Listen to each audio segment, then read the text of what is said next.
All right. Yep. Another game down to the wire. We're kind of getting accustomed to those. I think there's some things that we can certainly do to make sure that it doesn't get to that point. But we always talk about finding a way to win. And as many times it maybe looked like we weren't, we did. And the guys, I guess the biggest thing I'm proud of is the response, starting early in the week. Today, there's things I think that happened because of the way they came ready to practice, whether it was just a response Sunday after we got together and kind of talked over the truth of what we had happen a week ago, and then Tuesday, just back to work. So, very, very unified group that understands that there's still so much more we can get better at. I think, we talked a lot about different things that South Carolina would do that would, be tougher matchups for us, areas in the strength of their team that were maybe different than a week ago. And that's the way it's going to be every single week. And so we knew that up front, they were going to be stout, and thought we did a nice job with a balanced attack most of the time. Obviously, when we tried to force the issue and got into some longer situations or tried to press the ball down the field, especially at the end of the first half, that backfired on us. But, defensively, got to the quarterback. We have 3-4 sacks, I think it was, and, three takeaways. And that's, always an emphasis, continues to be an emphasis, and proud of the way the guys came through with those. Three. Did we have 3 or 4? 3, yeah. I couldn't remember if the interception was the 4th or the 3rd. So just proud of the way the guys fight. The onside kick. We talk about our thought process and being 1-0 and focusing on the next play. And I use it from day one about the ball being a funny shaped object and bouncing. We just need to go grab it. It seems pretty simple, but obviously that didn't happen. So the guys are trying, great effort on it, but found a way, a defense, go out there and attack, be aggressive, and put them in a tough spot there on the last play. Thanks, Coach. Start in front row on the left with Nick. Yeah, the touchdown to Jeremy, as far as the decision to call that play when you need the first down, what went into that? And then also, was any thought put into potentially going down and not scoring a touchdown so you could kneel it out there? Yeah, we knew we had to get the first down, just really with how much time was on the clock. We knew we didn't have the timeout, so there's a risk-reward, right, on those calls. We're just right on the edge of what would take to kick a field goal. Field goal makes it a difference, as far as what they got to score. So a lot of components, a lot of things that are involved in what we try to do. And there was a lot of safe avenues and things that we discussed on that play. And I think that they were aggressive in trying to play a lot of those. And, just like a lot of our concepts, there's a deeper route. And love that Jaylen saw it, because I think that's a lot of times early in the season. We didn't maybe see those things, but him and understanding the offense, just his familiarity. And then just making the throw, making the catch. And, again, that's finding ways to get it done. So proud of those guys on that execution. Obviously, that was a huge part of the win. Go to Chase all the way back on the right side there. Open a drive, 4th and 1 on your own 34. You go for it. You get the 2-yard sneak with Milroe. Were analytics saying to go there, or were you bucking analytics in that situation?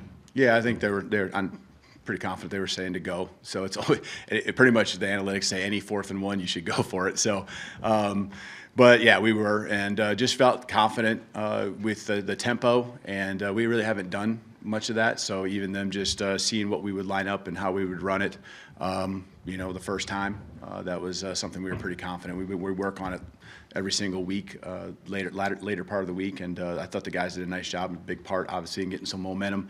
You hate punting on the first drive when it's 4th and 1. So great job of the guys executing, something we hadn't really done this year. Front row on the right, Charlie. Yeah, hey, Coach, just what went into the decision to kind of wait and call a timeout with 11 seconds there before the half?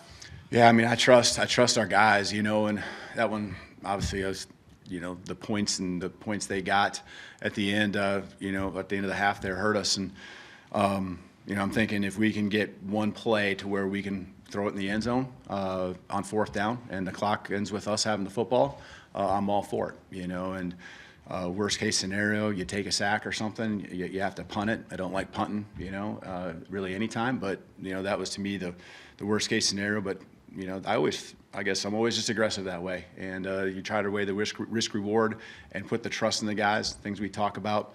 That'd be something, obviously, me and Jay Mill, Coach Sheridan, we'll sit and talk about. And just when we're in that moment and we want to keep the pedal down and try to give ourselves another play, I'm looking for anything. Pass might be defensive pass interference. It could be anything that gives us one more play.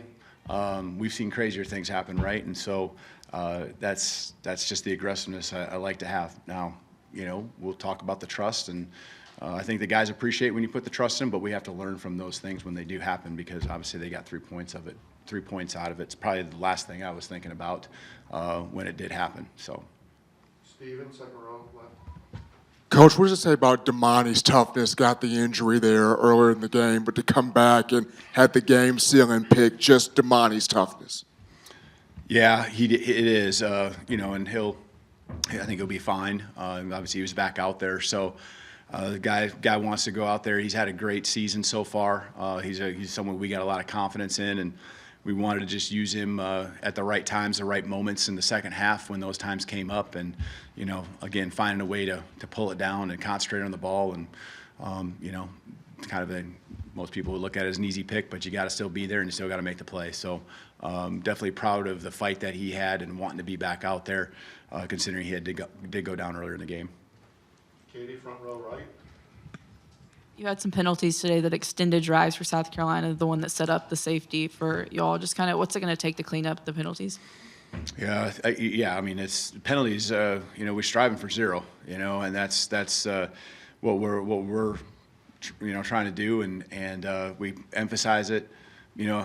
Every situation is a learning one, and we're going to talk about that. Like, we have to read body language of what's happening. I haven't seen it, so what I say may just be totally not correct. But the understanding is that when he comes across the field, I know what his responsibility is. But when he's coming across the field, he doesn't hear a whistle. You just got to kind of at some point have a sense of where what's happening in front of you, and if your guy has slowed down or anything like that, when you hit him. But I know the ball wasn't that deep into the end zone. I thought we might even field it and bring it out. I think it was a late decision on whether we were going to do that and let it go. So, it wasn't something where he's egregiously trying to go out and get a penalty. It's just more of a matter of reading what's happening in front of you and instinctually knowing that the play, is a touchback. And so again, that's something I'm sure I'll see on film and understand. How close was it? I think by the letter of the law, yeah, probably a penalty, right? Ball's touchback and all that. So we can't have it. We can't do it. And, that was one that hurt us because it put us in that situation for the safety. So just those plays kept feeding on each other, the small things, which that's a big thing, but the small things add up, and we find ourselves in a fight till the end. Let's go up the middle with Emily Grace. Coach, what would you attribute the struggles the defense is facing on third down to, and where do you want to see some improvement there? What were we? 7 for 15. They were 7 for 15. I think they had 5 on one drive, right? 4 or 5, something like that. I remember talking about it on the sideline. And so the rest of the half, 2, right? 2 for the rest of the game, 2 for 10. Is that right? I'm just doing rough math. So you can't have 5 of them in a drive, right? And I think there's just just that desire to find a way to make the play. I'll watch the film and we'll all understand what happened on a lot of those. They were in some good situations on some. I remember the ball they caught over the middle was advantageous for us as far as the down and distance. And that's the one where you really got to get off the football field. And those are hard to convert just from an offensive side, and they did. So, a lot of the game I felt like we were doing a solid job. Can't say we were doing a great job, but that drive certainly coming out in the second half set the tone and made it hard for us the rest of the game. So you got to start a little faster when we come out. We talk about the middle 8 going into the locker room, coming out. They got the ball, and then they had those points at the end of the first half. We just got to do a good job of starting fast, in the middle part of the game, and then obviously finishing. I think we did some things on both ends, but we got to do a good job there before going to the locker room, taking that momentum in. Time for 2 more questions. Let's start on the right with Tony. Hey, right here, Kalen. It's probably easier said than done in the moment, but had Jeremy gone down at the 1 yard line, the game's Yeah. over. Do you talk with him about that? And the same kind of thing with maybe Damani at the end of the interception. Do you Yeah. talk about, hey, Yep. just kneel it? Yeah, we have all those calls in. We practice them every Friday. That was honestly, I'll just say that you try to make them aware that they don't have any timeouts. That's a situation. And so we'll talk about that. Those are things that hit us. The one with Damani, I just talked to him about it, and again, this is where we learn. We learn, and what his mindset is I'm going to run out the clock. And so true, right? But we all understand all we got to do is go down, take a knee, and so those are just things that we got to continue to learn from. Fortunately, nothing happened at the end there, whether it's an injury or obviously even something else to where there's another play, something freakish happens. So, just continue to coach, continue to teach. You talk about those things and you think that everyone's good, just take a knee in the end zone, understanding there's no timeouts. We knew that. But then he comes out with that, and that was the last thing I expected him to say. But love the kid, love the play, and, we'll learn from it. So. Finish up with Colin, far right. Hey, Kalen over here. You mentioned that 16-play drive, the one with the 5 third down conversions for South Carolina. Do you sense opposing offenses kind of continuing, the long drive narratives, like the ones where it's just, it seems like they're doing everything to keep the ball in hand, 9-minute drives, long scoring drives? Do you see that continue from?